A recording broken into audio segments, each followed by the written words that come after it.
پیغام یہ تھا کہ میرے مرنے کے بعد، کیونکہ نبی صلی اللہ علیہ وسلم کو معلوم ہو گیا تھا کہ یہ آخری وقت آ گیا، آپ صلی اللہ علیہ وسلم نے حجۃ الوداع کے موقع پہ ارشاد فرما دیا تھا صحابہ کرام سے کہ کیا میں نے نبوت کا حق ادا کر دیا؟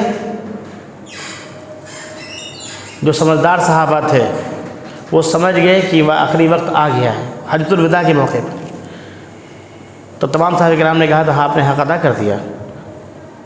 تو پیارے رسول اللہ صلی اللہ علیہ وسلم نے کہا اللہم اشہد، کہ اللہ تو گواہ رہنا، آپ لوگ بھی گواہ رہیے گا۔ صحابہ کرام نے کہا آپ صلی اللہ علیہ وسلم نے کار رسالت کمپلیٹ کر دیا، مکمل کر کے گئے۔ انتقال کے 5 دن پہلے ظہر کی نماز پڑھائی، ممبر پہ بیٹھے اور 4 باتوں کی نصیحت کی۔ پہلے یہی کہ یہود و نصارہ کی طرح مت ہو جانا، اللہ تعالیٰ ان پر لعنت کرے، انہوں نے اپنے انبیاء کی قبروں کو سجدہ گاہ بنا لیا۔ آج وہ لوگ جو سیلیبریٹ کرتے ہیں ہمارے پیارے آخری نبی محمد صلی اللہ علیہ وسلم کی وفات کو، ان کی اکثریت اس کے خلاف کام کرتی ہے، جو پہلی نصیحت تھی۔ دوسری نصیحت، پیارے رسول محمد صلی اللہ علیہ وسلم نے کہا کہ تم میں سے اگر کسی کو میں نے کوڑا مارا ہو تو میں حاضر ہوں، آئے مجھ سے بدلہ لے لے۔ پیارے نبی صلی اللہ علیہ وسلم نے کہا کہ اگر میں نے کسی کا دل دکھایا ہو، کسی کی عزت اچھالی ہو، کسی کو رسوا کیا ہو تو میں حاضر ہوں، آج وہ مجھ سے بدلہ لے لے۔ مجمع میں ایسا کوئی تھا ہی نہیں جس کو نبی صلی اللہ علیہ وسلم نے زبانی یا ہاتھ سے تکلیف دی ہو۔ اس دوسری نصیحت پہ غور کیجئے کہ کیا ہم نے کسی کو ابھی تک تکلیف دی ہے، زبان سے یا ہاتھ سے؟ ہم اپنا آخری وقت یاد کریں، نبی صلی اللہ علیہ وسلم اپنا آخری وقت ہے یہ، نبی صلی اللہ علیہ وسلم کہتے بدلہ لے لو، کیونکہ یہاں جو بدلہ ہے تو بدلہ مل جائے گا، لیکن اوپر اعمال لیے جائیں گے، نیکیاں لی جائیں گی۔ نبی صلی اللہ علیہ وسلم نے یہاں کا حساب یہی کرنے کو کہا۔ تیسری نصیحت کہی کہ اگر کسی کا قرض ہو تو مجھ سے لے لے۔ ایک صحابی کھڑے ہوئے کہا کہ 3 درہم باقی ہیں نبی صلی اللہ علیہ وسلم۔ نبی صلی اللہ علیہ وسلم نے کہا کہ فضل ان کو 3 درہم دے دو۔ اور نبی صلی اللہ علیہ وسلم نے کہا قرض دار چاہے شہید ہی کیوں نہ ہو، وہ بغیر قرض دیے اس کا حساب کتاب نہیں ہوگا۔ شہید کا درجہ بہت بڑا ہوتا ہے، لیکن اگر قرض دار ہے تو اس کا کیا ہے معاملہ؟ نبی صلی اللہ علیہ وسلم نے کہا میں قرض دار کی نماز جنازہ نہیں پڑھاؤں گا۔ چوتھی نصیحت کی کہ ایک شخص جس کو اللہ رب العالمین نے اختیار دیا تھا کہ دنیا کی بادشاہت، شان و شوکت، عزت و جلال سب کچھ لے لے، یا وہ اللہ کے پاس جو کچھ ہے وہ لے لے، تو اس نے اللہ کے ہاں جو کچھ ہے اس کو پسند کیا، اس دنیا کو ٹھکرا دیا۔ حضرت ابوبکر رضی اللہ تعالیٰ عنہ جب اس بات کو سنتے ہیں تو کہتے ہیں فداہ امی و ابی یا رسول اللہ، کہ اللہ کے رسول آپ پر میں اور میرے باپ سب قربان۔ صحابہ کا بڑا مجمع دیکھتا ہے کہ حضرت ابوبکر کو کیا ہو گیا ہے، وہ بات کسی شخص کی کر رہے ہیں کہ ایک شخص کو اللہ رب العالمین نے آپشن دیا تھا کہ یا دنیا لے لے یا آخرت لے لے، اس نے دنیا کو ٹھکرا کر کے آخرت لے لی۔ لیکن حضرت ابوبکر رضی اللہ تعالیٰ عنہ جانتے تھے وہ کس کے بارے میں، وہ اپنے بارے میں نبی صلی اللہ علیہ وسلم بات کر رہے تھے۔ یہ 4 نصیحتیں کی نبی صلی اللہ علیہ وسلم نے، اور پھر کہا کہ جتنا احسان میرا، جتنی مدد میری حضرت ابوبکر نے کی، اس کے مال نے، اس کی رفاقت نے، اتنی کسی نے نہیں کی۔ اور کہتے ہیں کہ اللہ کے بعد اگر میں کسی کو دوست بناتا تو بناتا حضرت ابوبکر کو، جبکہ وہ خود دوست تھے، لیکن دینی بھائی ہونا کافی تھا ان کے لیے۔ آخری وقت آ گیا نبی صلی اللہ علیہ وسلم کا، 2 دن پہلے اتنا شدید بخار کہ آپ صلی اللہ علیہ وسلم بے ہوش ہو جاتے ہیں۔ آپ کو معلوم ہے اگر آپ یوٹیوب پہ سنتے ہوں سیرت کی باتیں تو لوگوں کے ایسے ایسے کمنٹ ہیں، یہی جو واقعات لکھے ہوئے نبی صلی اللہ علیہ وسلم کی زندگی کے آخری لمحے، ان پر لوگوں نے بہت غلط کمنٹ کیے کہ وہ نبی رحمت تھا اور اتنی مشکل سے اس کے پران نکلے۔ یہ ایک سوال تھا اور یہ کیا چیز درشاتی ہے؟ وہ دین سے تو دور ہیں، اسلامی تعلیمات سے تو دور ہیں۔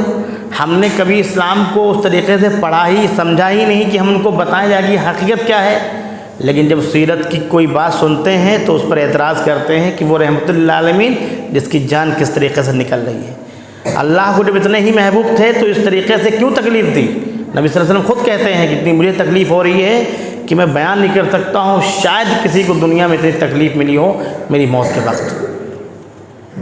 آپ صلی اللہ علیہ وسلم بے ہوش ہو جاتے، اور جب ہوش آتا تو پھر آپ غسل کرتے، ٹب میں بیٹھ کے غسل کرتے کہ شاید کچھ بخار ٹھنڈا ہو جائے، شاید کچھ بخار کم ہو جائے۔ اور آپ صلی اللہ علیہ وسلم نماز کے لیے پوچھتے کہ نماز ہو گئی کیا؟ تو لوگ کہتے کہ آپ کا انتظار ہو رہا ہے۔ آپ صلی اللہ علیہ وسلم کندھے کے بل جاتے لیکن دیماور نہیں کروا سکتے تھے۔ آخری مغرب کی نماز پڑھانے کے بعد حضرت ابوبکر رضی اللہ تعالیٰ عنہ کو اشارہ کیا کہ آپ پڑھائیں۔ کیا ہے مقام و مرتبہ ہے حضرت ابوبکر رضی اللہ تعالیٰ عنہ کا؟ وہ اس نبی کی امامت کر رہے ہیں جس نے تمام انبیاء کی امامت کی ہے۔ کوئی نہیں ہے امت میں اتنا افضل نبی صلی اللہ علیہ وسلم کے بعد۔ اور لوگ کہتے ہیں، جو لوگ بارہ وفات کو پیدائش سمجھ کر کے سیلیبریٹ کرتے ہیں، اس میں خرچ کرتے ہیں، اس کو تہوار سمجھتے ہیں، اس کو آگے بڑھاتے ہیں اور دیتے ہیں مثال کہ یہ تو ابو لہب سے گئے گزرے ہیں، جو لوگ نبی صلی اللہ علیہ وسلم کی پیدائش کو نہیں مناتے، اور دلیل دیتے ہیں ابو لہب نے اپنی لونڈی آزاد کر دی تھی، انگوٹھی پہنے ہوئے تھا وہ دے دی تھی جب پیدائش کی خبر ملی تھی۔ یہ آنکھوں کے اندھے یہ قرآن نہیں پڑھتے ہیں۔ نبی صلی اللہ علیہ وسلم کے پیدائش پر جس نے اپنی لونڈی قربان کی تھی، آزاد کی تھی، اس کے بارے میں تبت یدا ابی لہب و تب نہیں پڑھتے۔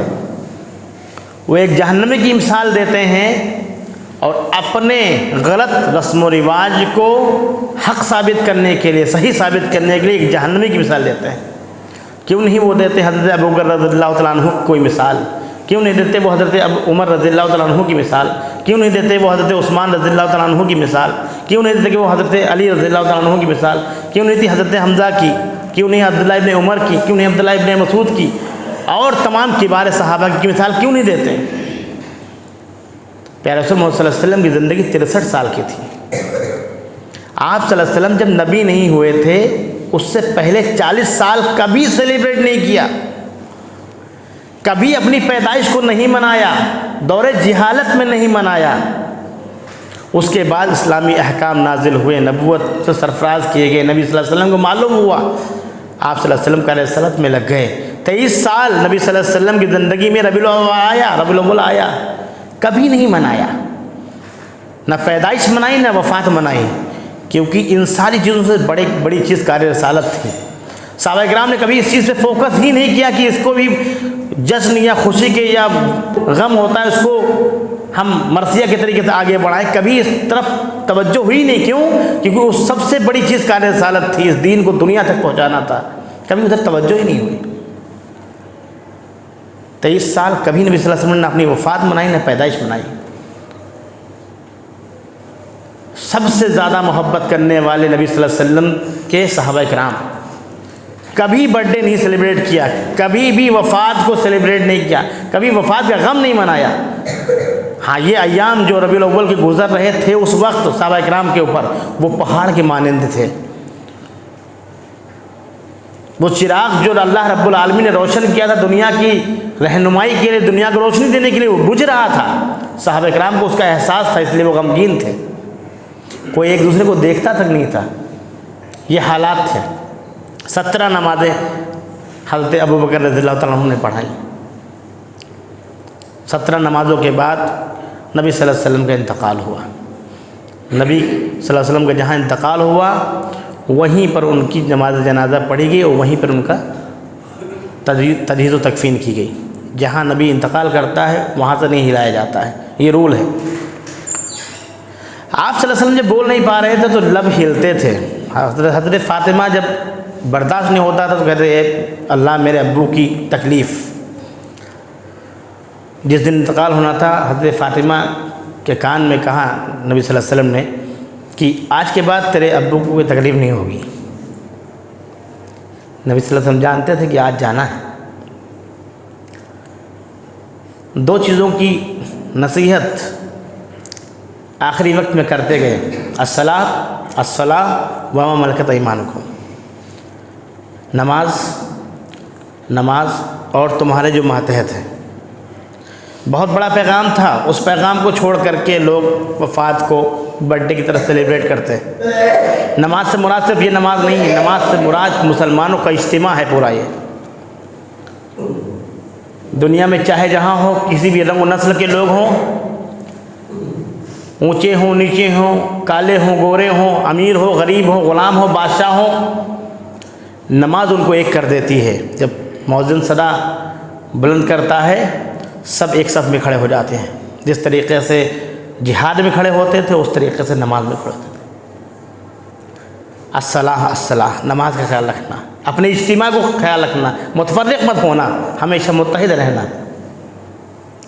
وما ملکت ایمانکم، اور پوری دنیا کے لوگ جو تمہارے ماتحت ہیں، جب تمہارے حادثے میں کار رسالت ہے، تم نبی کے اہل ہو، تم نبی کی وراثت کو سنبھالنے والے ہو، تو پوری دنیا تمہاری ذمہ داری پہ ہے۔ نبی صلی اللہ علیہ وسلم نے کہا وہ پیغام کو ہم نے نہیں لیا، ہم نے وہ وفات کو سیلیبریٹ کر دیا۔ نبی صلی اللہ علیہ وسلم کے انتقال کے 700 سال بعد ایک ملک مظفر الدین نام کا ایک شخص تھا، بادشاہ تھا، اس نے سرکاری طور پہ منایا، عوام نہیں مناتی تھی، سیلیبریٹ نہیں کرتی تھی 12 وفات کو۔ اس نے سرکار کی نیتیاں کیسی ہوتی ہے، الیکشن جیتنے کے لیے کچھ بھی کر سکتے ہیں وہ لوگ، اپنی بادشاہت کو قائم رکھنے کے لیے کچھ بھی کر سکتے ہیں، تو وہ تحفے تحائف دیتا تھا اور رعایا کو، تاکہ رعایا کے دل میں یہ اس کی تھوڑی عظمت بڑھ جائے کہ دیکھو اس نے کچھ کیا، کس لیے کیا بہانہ تھا، کوئی مطلب نہیں۔ تو اس نے 12 وفات کو لوگوں کو گفٹ دینا شروع کیا، اس کی 700 سال بعد، اور اس کو ہمارے مسلمان بھائی اس طریقے سے سیلیبریٹ کرتے ہیں کہ غیر قومیں کہتی ہیں کہ یہ مسلمانوں کا لازمی جز ہے جلوس محمدی، یہ لائٹیں لگانا، یہ جھنڈیاں گاڑنا، یہ راستے روکنا، یہ شور مچانا، یہ ڈی جے باندھنا، یہ مسلمانوں کا کام ہے۔ اس کو ہم نے نبی صلی اللہ علیہ وسلم کی سنت بنا دیا، سیلیبریٹ کرتے کرتے۔ وہ قوم کا کیا حال ہوگا کہ نبی کی وفات کو پیدائش سمجھ کر کے بنائیں۔ نبی صلی اللہ علیہ وسلم کے انتقال کے بعد حضرت بلال جب اذان دیتے،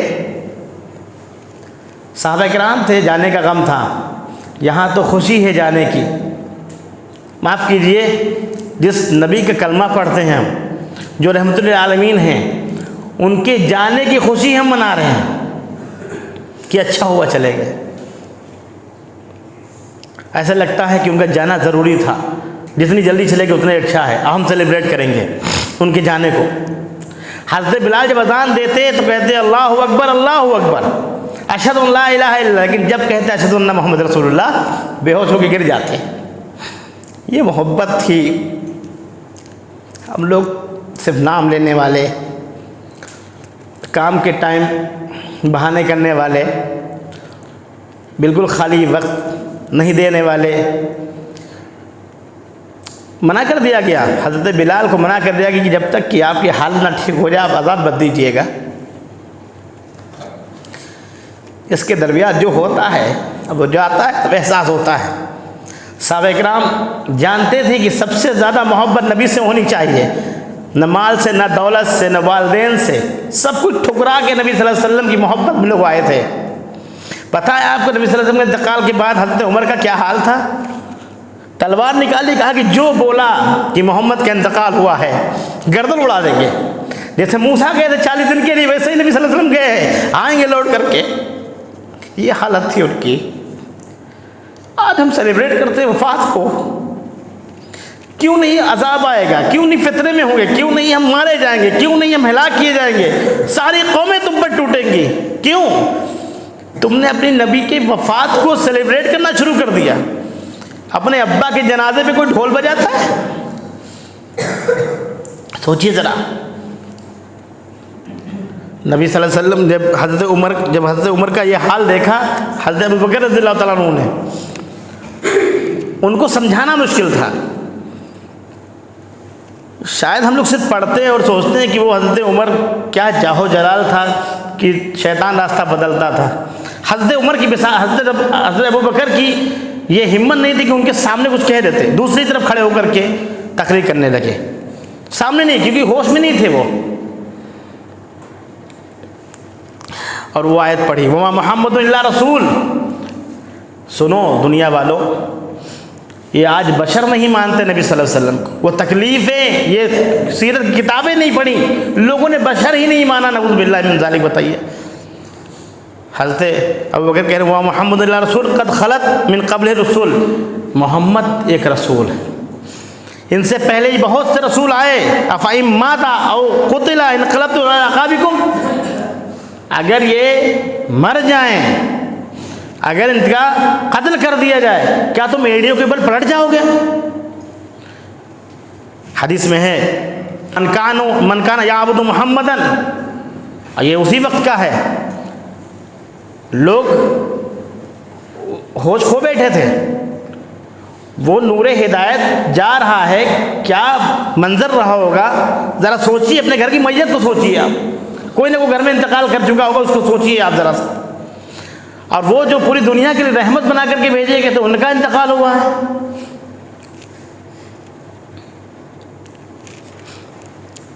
من کان یعبد محمد فإن محمدا قد مات ومن کان یعبد اللہ فإن اللہ حی لا یموت.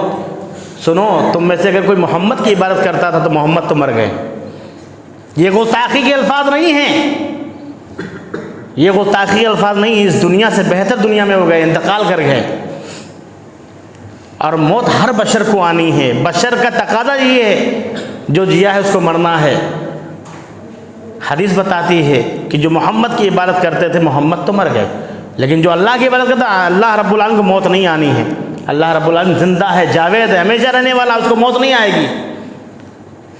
وہ خالق ہیں، یہ مخلوق تھے. حضرت عمر نے جب یہ آیت سنی تب ہوش میں آیا. ایسا لگا، صحابہ کرام نے کہا کہ ایسا لگتا تھا کہ ابھی یہ آیت نازل ہوئی ہے. تب کچھ کنٹرول میں لوگ آئے. کس نے غسل دیا؟ دو لوگ جاتے، غسل دیا. اس کے بعد میں جو ہے 2 دن تک لوگ جنازہ کی نماز پڑھتے رہے. اس پر لوگوں نے اختلاف کیا. نبی صلی اللہ علیہ وسلم کے حجرے میں لوگ جاتے، نماز پڑھتے چلے آتے، کوئی امام نہیں، جاتے نماز پڑھتے چلے آتے.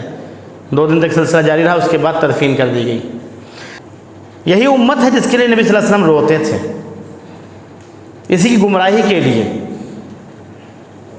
آخری وصیتیں، آخری نصیحتیں، آخری لمحات، آخری دن، وفات کا وقت، وفات کا دن بھول گئے ہیں. اور وفات کو برتھ ڈے کی طرح سیلیبریٹ کرتے ہیں. اس میں چندہ نہ دیا تو آپ کافر ہو، فلانے ہو، فلانے ہو. یہ حالات ہیں نبی صلی اللہ علیہ وسلم کے. اور آج کے حالات ہمارے دیکھیں، صحابہ کرام کیا کر رہے تھے، ہم کیا کر رہے ہیں. ہمارے محلوں میں سجاوٹ ہو رہی ہے، ہمارے محلوں میں لائٹیں لگ رہی ہیں، چندے ہو رہے ہیں. چھوٹے سے چھوٹا انسان 70 ہزار کا ڈی جے، مجھے معلوم ہے، میں جانتا ہوں صاحب کو، انہوں نے 70,000 روپے کا ڈی جے بک کیا ہے. ڈی جے تو بارات اور شادیوں میں اور خرافات میں بک کرتے تھے لوگ. اب نبی صلی اللہ علیہ وسلم کی جب وفات کو سیلیبریٹ کریں گے تو عذاب نہیں آئے گا. یہ ربیع الاول کا مہینہ پیدائش کا مان لے تب بھی ہم سیلیبریٹ نہیں کر سکتے، کیونکہ وفات زیادہ اہم ہے. پیدائش سے زیادہ وفات کا غم ہے. کیونکہ نبی صلی اللہ علیہ وسلم جب پیدا ہوئے تھے تو کون جانتا تھا یہ نبی ہوں گے، لیکن جب گئے ہیں تو پوری کائنات جانتی تھی یہ نبی ہیں. تو پیدائش سے زیادہ آنے کا جانے کا غم ہونا چاہیے. لیکن صحابہ نے غم بھی نہیں منایا، نہ خوشی منائی نہ غم منایا، لیکن جو کار رسالت تھا اس کو آگے بڑھایا اور دن یہاں تک آ گیا. وہ اسی غم میں رہتے یا اسی پیدائش میں رہتے تو وہ ساری چیزیں ہم لوگوں کے پاس آتی. لیکن ان لوگوں نے، صحابہ کرام نے اس چیز کو اہمیت نہیں تھی، بلکہ جو اصل تعلیمات تھی، جو نبی صلی اللہ علیہ وسلم کی تعلیمات تھی، اللہ اس کے رسول کی تعلیمات تھی، احکامات تھے، فرامین تھے، اس پر توجہ تھی. اور اس مشن کو اپنا مشن سمجھا، اس کار رسالت کو آگے بڑھایا. ہم نے کار رسالت کو سمجھا ہی نہیں تو آگے کیا ہم بڑھائیں گے. اس مہینے میں نبی صلی اللہ علیہ وسلم کی سیرت کا مطالعہ کریں، اس کو زیادہ سے زیادہ عام کریں. جس طرح کہ رمضان میں قرآن سے جڑ جاتے ہیں، اس طریقے سے ربیع الاول کے مہینے میں ہم سیرت سے جڑ جائیں، سیرت کا ایک ایک پہلو پڑھ لیں، تاکہ ہم عوام الناس تک اپنی ذمہ داری ادا کریں. ہم لوگوں کو بتائیں کہ نبی صلی اللہ علیہ وسلم ایسے تھے. کمپیشن کے، رحمت کے کام کر کے دکھائیں عملی طور پر. لیکن آپ اپنے عمل سے نبی صلی اللہ علیہ وسلم کی تعلیمات کو واضح کریں. اور اتنا جان لیجئے، کم اور زیادہ کی تعداد نہیں دیکھی جاتی. اللہ تعالیٰ رب العالمین ان لوگوں کی حفاظت کرتا ہے جو دین پر عمل کرتے ہیں، دین کو آگے بڑھاتے ہیں۔ رحمت کے کام کو آگے بڑھائیے، کمپیشن کے کام کو آگے بڑھائیے، نبی صلی اللہ علیہ وسلم کی تعلیمات کو آگے بڑھائیں۔ وہ لوگ جو یہ سمجھ رہے ہیں کہ یہ دین ہے، ان کو یہ معلوم ہونا چاہیے کہ رحمت للعالمین یہ تھے، یہ کام تھے ان کے، یہ کام نہیں تھے۔ راستہ بند کرنا کام نہیں تھا، راستہ کھولنا کام تھا، راستے سے پتھر ہٹانا کام تھا، راستے سے ہڈی اور شیشہ ہٹانا کام تھا، لوگوں کو کھانا کھلانا کام تھا، لوگوں کو پانی پلانا کام تھا۔ یہ دھوم دھڑاکے خرافات یہ سب اسلامی تعلیمات کے خلاف ہے، یہ ہم کو بتانا پڑے گا دوسروں، کیوں؟ کیونکہ یہ سارے عمل دیکھ کر کے غیر جو ہندو قومیں ہیں، غیر مسلم ہیں، وہ یہ سمجھتی ہیں کہ یہ اسلام ہے۔ اسلام کا غلط تصور ہمارے سامنے پیش کیا جا رہا ہو اور ہم خاموشی سے نہیں بیٹھ سکتے، ہم کو اپنے عمل سے یہ بات ثابت کرنی ہوگی کہ نبی صلی اللہ علیہ وسلم کیسے تھے۔ ایسے تھے دھوم دھڑاکے والے جیسا یہ امت محمدیہ کے شیدائی اور عاشق رسول دکھ رہے ہیں، یا صحابہ کے جیسے تھے؟ نبی صلی اللہ علیہ وسلم کی تعلیمات کیسی تھیں؟ ہم کو کر کے دکھانا پڑے گا عملی طور پر۔ نبی صلی اللہ علیہ وسلم کی سنت کو عام کرنا پڑے گا، نبی صلی اللہ علیہ وسلم کی سیرت کو عام کرنا پڑے گا۔ نبی صلی اللہ علیہ وسلم حسن انسانیت ہیں، یہ لوگوں کو بتانا پڑے گا۔ آپ صلی اللہ علیہ وسلم تمام انسانوں کے لیے، خواتین کے لیے، بزرگوں کے لیے، بچوں کے لیے، جانوروں کے لیے، پرندوں کے لیے، سب کے لیے سراپا رحمت بنا کر کے بھیجے گئے، اور تمام مثالیں موجود ہیں۔ اس حالات کے بعد صحابہ کرام کیسے سنبھلے اور کس طریقے سے کام کیا، اس کو سمجھیے۔ کیسے یہاں تک دین آ گیا، اتنے غم، اتنی مصیبت آنے کے بعد، اتنی بڑی گھٹنا ہونے کے بعد، نبی صلی اللہ علیہ وسلم کے انتقال ہونے کے بعد یہاں تک دین کیسے آ گیا؟ اگر وہ صحابہ کرام وہیں غم میں رہتے تو یہاں تک دین نہیں آتا۔ انہوں نے کار رسالت کو آگے بڑھایا، نبی صلی اللہ علیہ وسلم کے مشن کو اپنا مشن سمجھا۔ میں نے پہلے کہا تھا خطبے کے بعد، یہی وہ عرب تھے جو اخلاقی گراوٹ کے شکار تھے، بدامنی، انسانی حقوق کی پامالی ان کا شیوا تھی، اور نبی صلی اللہ علیہ وسلم کے مبعوث ہونے کے بعد یہی وہ قوم تھی عرب جس کو آئیڈیل و نمونہ بنا کر کے بھیجا گیا۔ پوری قوم نمونہ بن گئی، تمام کے تمام لوگوں کے نقش قدم پہ چلنے والے کامیاب ہو گئے۔ صحابہ کرام کی جو بھی پیروی کرے گا ہو بہو، والذین تبعوہم بإحسان، جو ان کی ہو بہو پیروی کرے گا، وہ اس کے آگے اللہ رب العالمین رضی اللہ لگا دے گا، اللہ تعالیٰ راضی ان سے ہو جائے گا۔ صحابہ کرام کی یہ فضیلت تھی۔ آخر میں اللہ رب العالمین سے دعا ہے کہ اللہ رب العالمین ہم سب کو قرآن و سنت پر چلنے والا بنائے۔ اے اللہ، جو تعلیمات نبی صلی اللہ علیہ وسلم کی تھیں ان تعلیمات کو سمجھ کر کے، پڑھ کر کے اس کو عمل میں لانے کی توفیق عطا فرمائے۔ آمین۔ وآخر دعوانا الحمد للہ رب العالمین۔